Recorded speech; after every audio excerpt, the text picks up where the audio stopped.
all the ecosystem services that trees provide. They provide habitat for animals, they clean the air, they bring oxygen, they remove dust, they provide shade, they provide food. So Hi and welcome to Lead Well.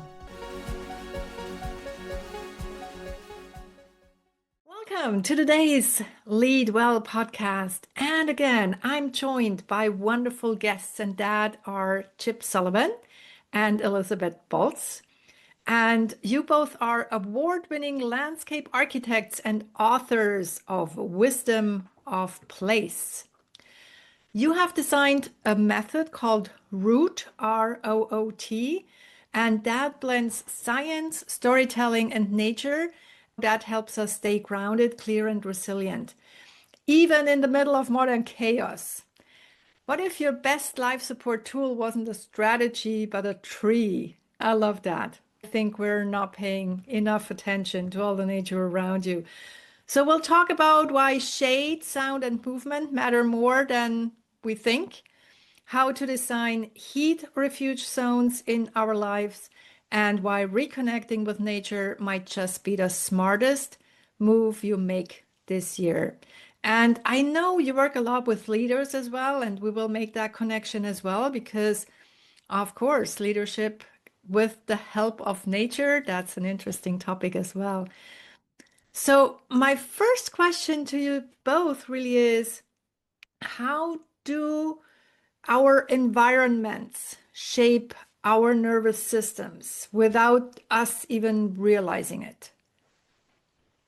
yeah, hi, Christine, and thanks for the invite to the Lead Well podcast. That's really exciting what you're doing. Environment definitely shapes behavior, whether we're conscious of it or not. I think science has proven that our bodies are aligned to a lot of other energies than just sort of what we're mentally aware of. And I think the other thing too is the importance of the tree. The trees are like miracles. They're working constantly to make the environment a better place. We're attracted to the color green. The color green soothes our neurological system. Trees are producing oxygen. They're transpiring water to filter the air, to clean out pollutants. They produce shade. They're habitat for wildlife. Microorganisms, like thousands of living organisms, live in trees. So this idea of saving the environment, creating refuges with trees, organizing ourselves. You'll see people, they want to cut down a tree or a forest, it raises the ire of the public. So we have this long-term kind of deep-seated attraction to green space, trees, and vegetation. And I think nature affects us in so many ways. Just going outside, feeling the air on your body, feeling the sun, that really does affect us. And even if we're not consciously seeking those things out, we're still part of this bigger system, this ecosystem of processes and patterns of nature that affect us, like the phases of the moon. Even if you're not into the phases of the moon or watching the stars, these things are part of the natural system. And like Chip was saying, we literally are tree huggers. We love trees. And science has proven that trees communicate with each other through the mushroom network, through these enzymes of mycelium. And what a great model for human behavior. The elder trees support the young trees. They send out warning systems if there's some danger or some pest that's invading the forest or the grove. So just nature's a great role model. And in Italy, typical urban space and Renaissance garden had something called a pineum, which is a plantation of pine trees. And in the summertime, what would work here is when the wind blows through the leaves of the pine needles, it sounds like a symphony. And that's soothing. And because the light is filtered, it gives this wonderful little pattern of light and shadow on the ground. And typically, because they're in sand, the sand is cooler than the rest of the environment. And also, when it heats up in the summertime, the aroma from the resin of the pine trees is also another psychological cooling effect. The being inside of this just has this restful, contemplative effect. So it really speaks to all of our senses, not just the color green or not just the air. Wow, that's interesting. So you have developed this R.O.O.T method. What is it and how can it help people? Sure. So R.O.O.T, not only are we sports fans, root for the home team. The home team is Mother Nature, but root is reconnect, observe, open, and transform. And it's just a way, again, to bring this consciousness and this awareness of your environment into your daily life. So reconnecting, that could be something like an early morning nature rest, like just waking up in the morning, taking a few minutes to just breathe deeply. Again, science has proven that exposure to nature reduces stress, lowers your blood pressure, is good for the memory. So just taking the time to do that in the morning could be some way to reconnect with nature. And the observe, the second thing is this idea of reading nature, being able to go into the forest or being able to listen to the sound of the leaves, just studying the movement, the habitat that's there, this sort of attraction. We know that when you go into a grove of trees, it has a sort of a calming effect. And it was our first temple. So there is this sanctuary that you have when you have this idea of reading the plants, reading the trees, looking at the shadow patterns on the ground. I think that's the second phase of the root system. And that reminds me, because I'm also practicing something that is called the trust technique. And what we do is we observe animals, we help animals calm down. And what I find so interesting to observe, we need to get quiet first. We need to be present to observe. And so it's a natural way of us of putting us into the present state actually by observing things. Wow, great idea. Cool. Yeah, and then open is the third in root, the third sort of practice. There's a heat dome probably, I think, over the middle of the country right now as we're talking. We're in California. It's cold and and gray right now, but I know other parts of the country are really suffering from extreme heat and temperature. So just taking a moment to breathe and to sort of inhale the cool and exhale the warm, and thinking about how that sort of settles your body like you were talking about. And then other ways of being open to patterns of nature, listening to water. So when we take people out on these adventures with us, Mm. we'll ask them, even if it's in a shopping mall or something, or looking at some water, the sound of water can be very soothing and very cooling, and trying to find the pattern in that, and like writing a haiku poem about it, or thinking about other ways that other things in nature can be psychologically cooling, the rhythms and the features of nature. Mhm. The last one is transform, which we as landscape architects, we really believe that garden elements have this potential to create these passive microclimates that allow us to be cool in the summer and warm in the wintertime by using sort of historical landscape devices like arbors and trellises, groves of trees, funneling the wind in, creating these heat refuges, I think are really, really important. You'll see people walking down the street in the summertime, they'll usually walk under the shade of a tree, Mm. these shade producing devices. And you can also see too, like going from a hot, highly reflective sunlight space into the shade of a grove of trees or under a tree, so automatically psychologically and physiologically cools you because you make this transition. The hotter it is outside only makes it seem that much cooler on the inside. It can be 10 degrees cooler. And we know that using large plantation of trees in urban situations can reduce the heat islands over cities. Mhm. So vegetation's transpiring water, reducing the heat domes, and things like that become really, really important. So we really feel like the landscape has the ability to transform this unfortunate situation with climate change. Mm. Wow. All the ecosystem services that trees provide. They provide habitat for animals, they clean the air, they bring oxygen, they remove dust, they provide shade, they provide food. So Yeah. trees are amazing. And I Yeah. wish I could remember it because when I was first studying passive landscape architectural design, I think in Germany, they actually created these greenways.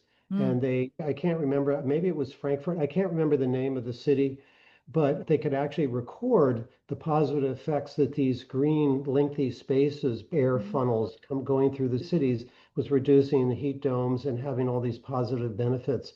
So they were actually recording and proving that the importance of having these heat refuge zones throughout the city was really, really important. Mm. Wow.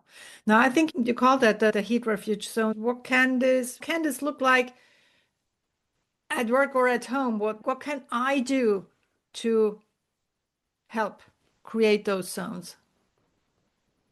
Yeah, well, finding shade, so sort of thinking about how you use plants even in your home, creating shades on the, well, here in the northern hemisphere, on the west and south side of your house, if you have awnings or trees there that can block the sun in the summer, but then also if it's a deciduous tree, it'll allow the sun to come into the home in winter. So thinking about what we call passive energy using the landscape. This is actually one of Chip's specialties. He wrote a book called Garden and Climate a while back, Mm. and way before this was on the public consciousness, but using vegetation to create shade, even bringing houseplants into the house and taking care of houseplants. Yeah, Mhm. one of the coolest new trends that I think is wonderful is this idea of green walls, green roofs, Mm. rain gardens. The green walls can be a vertical situation, 2 or 3 inches wide. And green walls can be inside or outside. We actually saw that one of the airports, was it in Frankfurt, that had the green wall in the jars or something? That Yeah, was really, beautiful. really neat. So, and then the big trend too is this idea of green roofs. So like any place you can, plants can take over and just grow on, all you need is armatures. You can use chain link fence, chicken wire to create these kind of vertical landscapes. You can kind of create rain gardens by just trying to save all the water that falls on your lot or on Mm. your space, and kind of creating these kind of not sinkholes, but areas to collect the water so you can use that for irrigation. So there's passive irrigation that can be used too. And all those things are adding oxygen to the air. They're creating habitat for various animals, but just even being able to look at the green thing psychologically cools you. And Mm. taking advantage of the movement of air. So if you do have a breeze, if you can funnel a breeze from a small opening to a large opening, it actually speeds it up. So you can sort of channel breezes into the home. Open windows at the bottom and the top. So the cool air will come in through the bottom and the hot air will escape through the top. Mm. Yeah, understanding passive air circulation is something that's sort of been lost with kind of air conditioning. Uh-huh. Like air moves up, hot air rises. Houses used to have vents at the top and bring the air in from the bottom and create sort of this sort of passive cooling. Understanding the movement of air is really important. Mm. Wow. Wow. So, I mean, a lot of my listeners, they deal with burnout. Either they're working towards it, I would almost say, or they're just through that. What role can landscape and can plants play in preventing that? Yeah, so Chip mentioned just looking at the color green, bringing green into your life, but also practicing this, even if you're not into meditation or yoga, but going outside, maybe taking off your shoes if you can and standing on a patch of grass, thinking of that point of contact and ground yourself and just sort of literally almost be like the tree, right? Think about the connection that we have with the earth. I think that's very healing, and I think it unifies people. It brings people closer to nature. So just being still in your environment, listening to the sounds. Even we live very close to the freeway, so I always hear the freeway, but I also hear birds, and I also hear a lot of other sounds of nature. Mm. So just taking that moment to be present in this space, be very still. Think about the energy in the rocks below you, this wonderful geologic layer of the earth, and just bring that energy up into you. It's refreshing, right? It makes you whole. It makes you part of this bigger system. Taking that energy of the rocks up through your body, being still, and then your head is in the heavens. So you're like an axis mundi. Your body is connecting the celestial world with the terrestrial world, and I think that's a wonderful way to just be connected. To just really, that's what's important. All the other stuff that comes in our day and makes chaos in our head, try to just push that away and be Mm. in tune with these natural forces. And another thing I heard about years ago that I think is a really good technique is somebody was recovering from burnout, and on his way to the bus every day, he started to notice the plants. So what he started to do every day is try to identify one of the plants that he walked by on the way to work Mm. and so look up the botanical name, study the habitat. And just starting to do that, he began to see that the walk to the bus was a botanical garden. Wow. And I think that kind of thing also focusing on learning about your ecosystem. And now there are devices, there are apps on your cell phone that name that plant. You can take a picture of the plant and it'll tell you everything about that plant. And if you talk about a really good way to, especially after the stress of working all day long, Yeah. getting off the bus or out of the car, just identifying that walk can be really, really Mm. important. And Mm. I thought that was really a wonderful idea. Christine, you love plants. You're shaking your head. I love plants, and the funny thing is, I've only had a garden for 3 years, and it has been created by someone else. So I absolutely have that little app, and every time I walk into my garden, I find a plant that I don't know, and I take a picture of it, and I ask the app, "What is that?" Because every time I'm really surprised, and yeah, and just amazing. So, what is your message to the world? What do you want to achieve with the work you're doing? I think what's important to us is this idea of enchantment and magic that our ancient ancestors used to feel in nature. When you live very closely to the forces of nature, of course, you're aware of that. But at one time, the landscape was held sacred, and we honored and we valued it, that spirit of place. And that's what we're trying to get people back to doing, is to just acknowledging that presence of nature and bringing it into your life.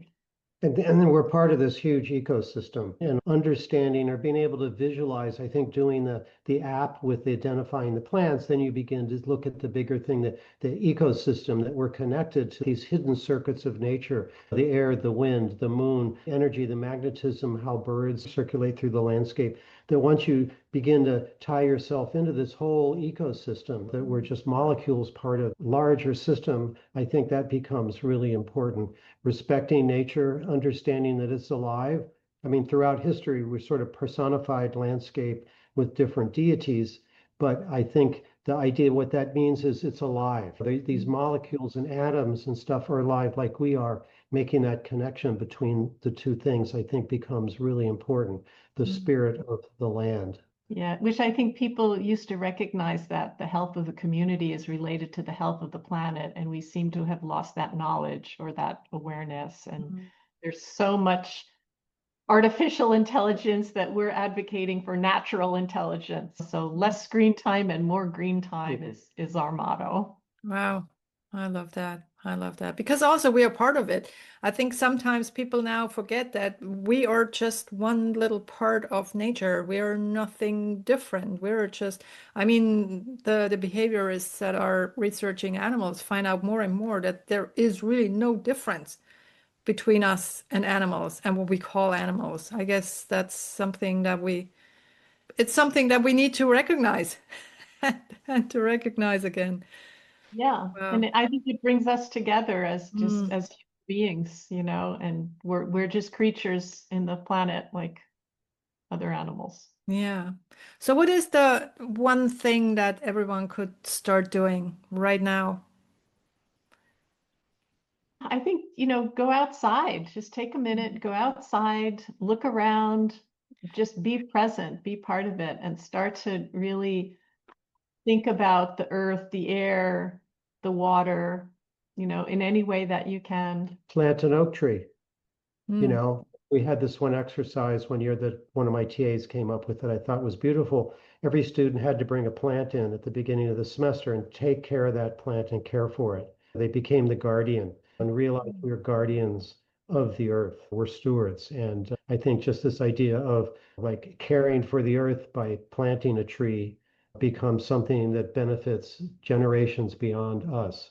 Planting and caring for that thing becomes really, really important. wow. Yeah. That's really really powerful.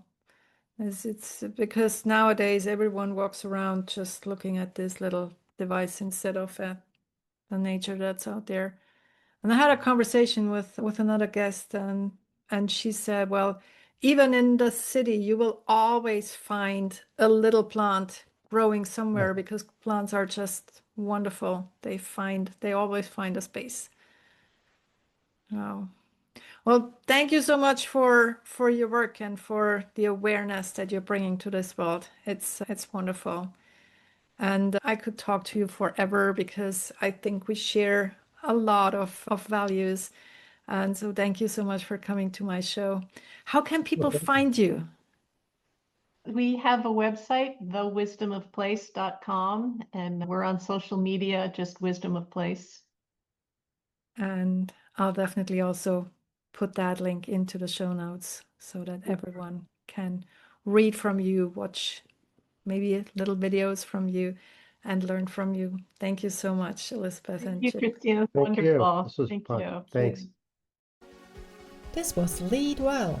Now, what is the one thing that you're taking away from this episode? Please share in the comments below and do share the podcast with your friends and family, but only if you like it.